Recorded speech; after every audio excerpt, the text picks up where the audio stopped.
காலம் வரப்போது மழையில் நனைஞ்சாலே சளி பிடிச்சிடும்னு பயந்துட்டு தங்களுடைய எல்லா முக்கியமான வேலையை ஒதுக்கி வைக்கக்கூடிய ஒரு நிலைமைக்கு தள்ளிடுது இந்த சளின்ற பிரச்சனை.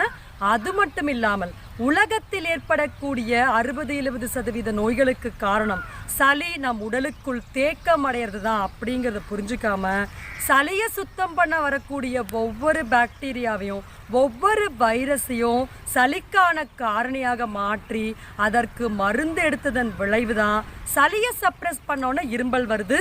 இரும்பலை சப்ரெஸ் பண்ணோன்னே மூச்சு திணறலும் வீசிங்கும் ஏற்படுது. அதையும் நம்ம சப்ரெஸ் பண்ணதுனால தான் நிறைய இதயம் சம்பந்தப்பட்ட நோய்களுக்கு இன்றைக்கி நம்ம ஆளாயிட்டு இருக்கோம் அப்படின்றத புரிஞ்சுக்கணும். அப்போ சளிக்காக மருந்து எடுப்பது அப்படின்றது ரெண்டாவது விஷயம். முதல்ல சளியை உண்டு பண்ணக்கூடிய காரணிகள் உணவுகள் என்னென்னு நம்ம தெரிஞ்சுக்கிட்டா போதும். வாழ்நாள் முழுக்க சளி தொல்லை இல்லாமல் நல்ல